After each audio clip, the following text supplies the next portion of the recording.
hit that like button for your boy. It's free, it helps me out, and it don't cost you a thing.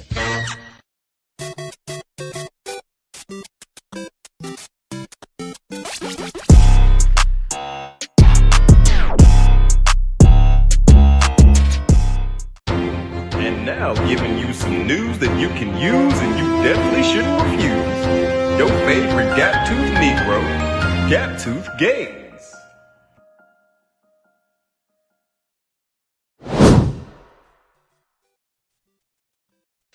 Here is a story that I'll bet you haven't forgotten. Somebody put a dead or soon-to-be-dead teenage runaway in the trunk of her boyfriend's Tesla and ditched that Tesla on an upscale street in the Hollywood Hills. And weeks later, that Tesla, with the rotting corpse inside, was ticketed and towed away. That somebody may or may not have had a hand in the runaway's death, but my money is on yes.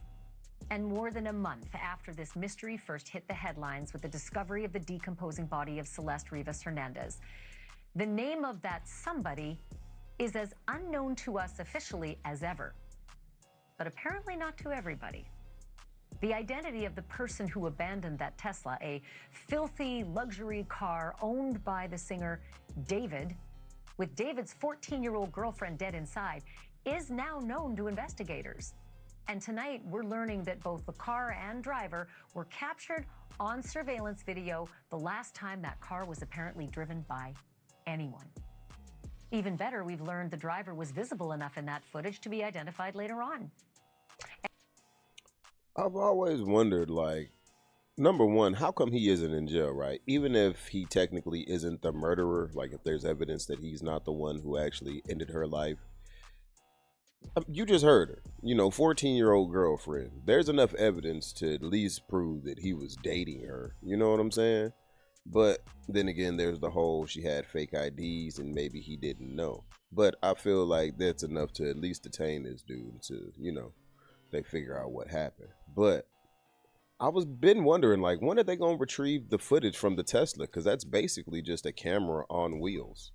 Like, when I go to the gym and I work out, I be taking my pre-workout in the parking lot, meaning I smoke a little bit of weed, right? And I hate it when a Tesla pull up next to me while I'm taking my pre-workout, because it's like, get this camera out of my face, gang. You know what I'm saying? I'm doing my thing.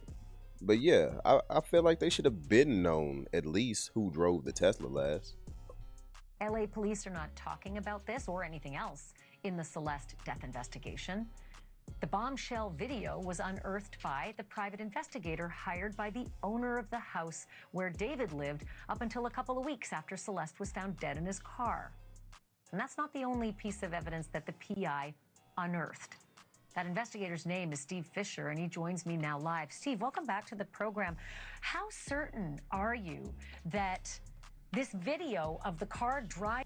Gang looked like he ain't slept in days. Like, he looks like a private investigator, sure enough.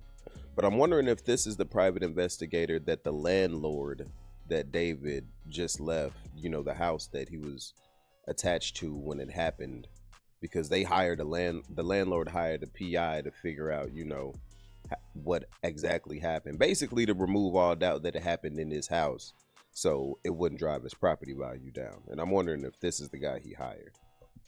Driving away from David's mansion is the last time it drove and ended up at the spot where it was abandoned, likely with that body inside. I'm certain. Listen, I can't say 100% because there's not a camera trained on that Tesla once it's parked. Continuously that I've seen. I mean, there likely is a camera, but I've seen the car driven to that spot, and with the dates, with the date that it was, and they left town right after that.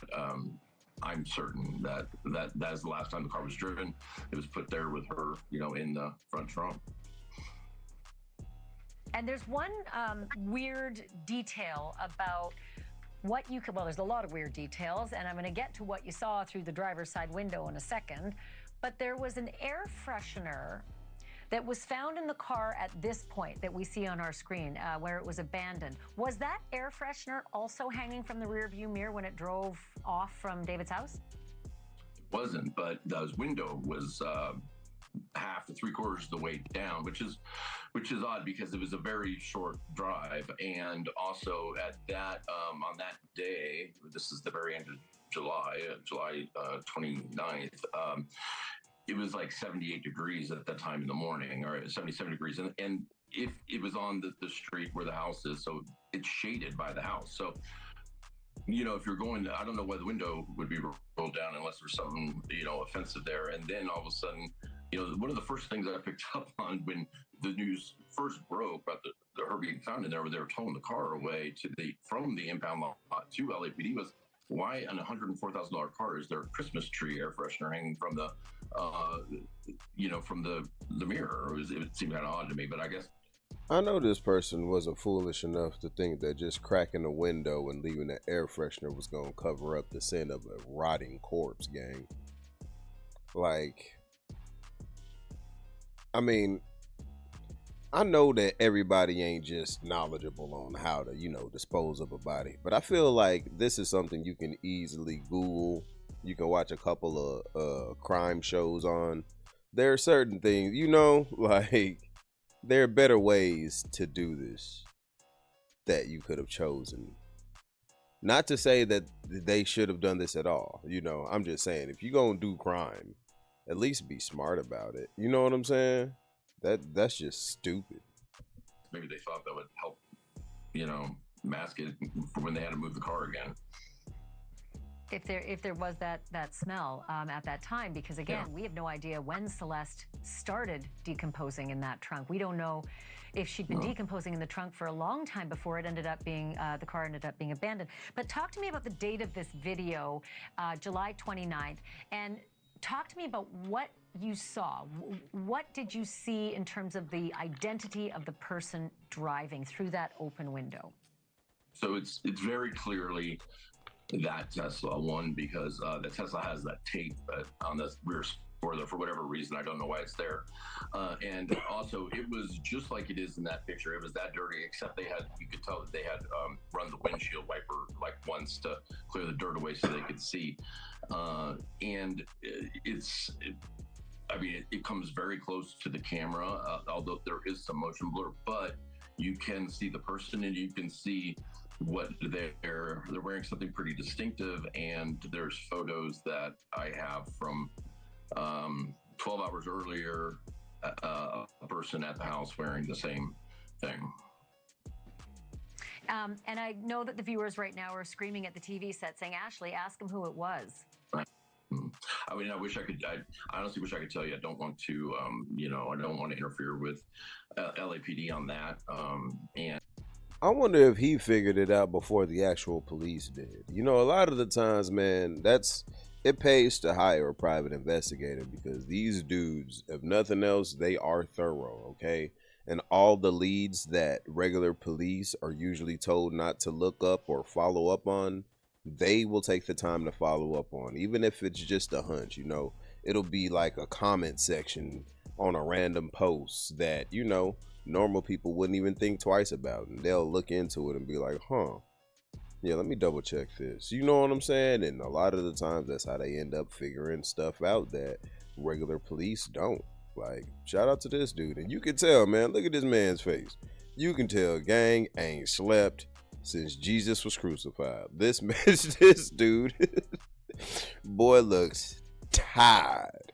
But when you hire these guys, it'd be like 10 grand up front. You know what I'm saying? So he's definitely earned his money's worth. Shout out to him, man, because this whole case is just disturbing, gang. Like, regardless of whoever did it, we need to figure out who did this, and they need to be brought to justice, bro, straight up. And David still needs to be brought to justice for messing with a minor, in my opinion. This dude's a weirdo, bro. You can't tell me he didn't have some type of culpability in this. Like, the bringing the caskets to your shows and having your fans write love letters to their deceased lover, and you know what I'm saying? Like, come on, bro. You can't tell me that this is all just coincidence and that this dude isn't off his rocker at some capacity. Let's keep going. I think that'll, that's coming because we know a crime was committed 100%. Somebody concealed her body, and hey, maybe the reason I don't want to say the person's name is because maybe this person was just someone that was asked to move the car, and didn't know. I find that very hard to believe, and I doubt that's the case. But just in case, I'd rather LAPD make that announcement. Well, and it's important for us to tell viewers as well that you turned all this material over to them. You're the one who found it. You're the one who took it to them. You're the one who said, and I connected it to the photos from just 12 hours earlier, and here's the clothing. It looks like this could be an ID. July 29th, important because that was the last day David was in Los Angeles, right? But before he went off on his tour. So he was there in Los Angeles on that day that drive happened. Oh. Yeah, I've seen on one of his public social medias, he had put a video out where it was the first day on their new tour bus because they were going to San Francisco, I believe, for the first night of the concert series. And so we thought that since he's on tour, maybe he was somewhere else when the crime happened. But nah, he was definitely in Los Angeles the day of. So you can't tell me he don't know. Bro, you're going to freaking jail, David. It's only a matter of time, buddy. With your little weird little kitty shirt. You freaking metaphile. I can't wait till this dude go to jail. I want him to get beat up so bad. You got a punchable face. I wants to crack you in your nose, David. And they did a video from inside the tour bus. So I believe hours after that car was moved, they actually got on the tour bus and headed to San Fran. Let me ask you this, and I only have a couple seconds left, but you found some other suspicious things. The landlord, as you know, we obviously know now, allowed you into the house, and you saw some things in there that were very uncomfortable and very suspicious. I know you can't say certain things, but what can you tell us about what you saw inside the house? Well, and this is the landlord found it also, but there were some things in there that were hard to think about because these would be items that would be used if you wanted to get rid of a body, and there's really no other purpose for them at a house like this or anything. And they're expensive items, and so they weren't jokes, and but they weren't used. I'll tell you that they were still in the box. So I don't know how much we'll find out about that in the future because you can't charge somebody for thinking about doing something. But I think they had a plan. But it's important to know, because the first thing I said when I learned of that was that, well, that can't be possible because the LAPD raided the place and took everything. But you know for a fact that they photographed those things, and they're huge and heavy and expensive, and so they have ample information and photographic evidence of those things. They said that we inquired about this, and they said that they photographed it. I don't know why they didn't take it. There's two items. I don't know why they didn't take them, but they said they photographed them. Steve Fisher, I got to cut it there, but I got to have you back. That's just a lot of information and a lot of reporting, and I just can't believe there hasn't been some movement on this case. Thank you so much for bringing that to us. Shout out to Steve Fisher, gang. Thanks for having me. Thank you for watching. Shout out to you, Steve Fisher, and shout out to NewsNation, man. Hopefully they don't flag my stuff, you dig? I don't know what these people be like, but I had to do this one because, man, we've been, this is the most bizarre case of the decade, bro, easily, to me at least, and it looks like we're finally cracking down and coming to some sort of resolution and figuring out who committed this crime, bro? Who took this young girl's life? You know what I'm saying? And for what purpose? You know, there are a couple of different theories going on. Some people feel like, you know, she lied about her age to David, and once he found out, he realized, yo, man, no matter what happens, this doesn't look good, so I got to get rid of this person. Some people feel like, you know, he knew from the jump, and you know, there are certain messages and pictures of him paying people off and stuff like that that would allude to, you know, him knowing her age from the jump. Or, you know, maybe things were starting to, you know, there was that one theory that she might have been pregnant at the time, but that's been debunked. And, bro, it's just, I don't know. We won't know until, you know, the person is brought to justice. And then, even then, if they aren't willing to tell us what's up, we might not ever know. But it looks like it's all coming to a head pretty soon, and I'm here for it, man. I'm gonna keep y'all updated in this one. But y'all make sure y'all hit that like button down before y'all get on up out of here. Let me know how y'all feel about it down in the comment section. That's all I got for y'all in this one. Be sure to check me out on the next one. Road to 5K. We on the way.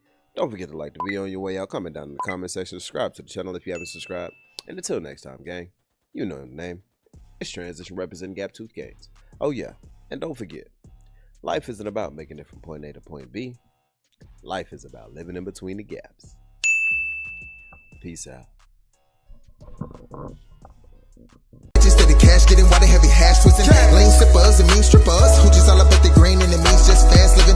And I'm not one to judge cause I've been off that mud double cup with no fucks when I pass limits. And who gon' like the smoke and get gone off a cone but it would not get blown unless gas in it. Hold up, we bout to roll up. I got some smoke, keep you up like it's Folgers. Rookies try to hit the cookie, fuck around and throw up. So we drop the hottest pen verse and it blow up. But we got some recognition from a nigga so what? We be walking down the street get beeps like they know us. Now bitches in the sheets but the freak on the meat skis keep real defeat. Hell yeah, make them toast. You know what? I go nuts but yet I'm steady focused. Probably from the bomb ass fly with no lotus. I can't even think how many trees we done smoked up. Whatever the number gonna fuss, you'll need a tow truck. Getting shit across the seas with ease, put a boat up. That's no lie, baby girl, no joking. Shorty said she can't swim, I'm behind the back stroking. Do it for the love of buzz, stuff a blunt, make it swell in your fucking chest.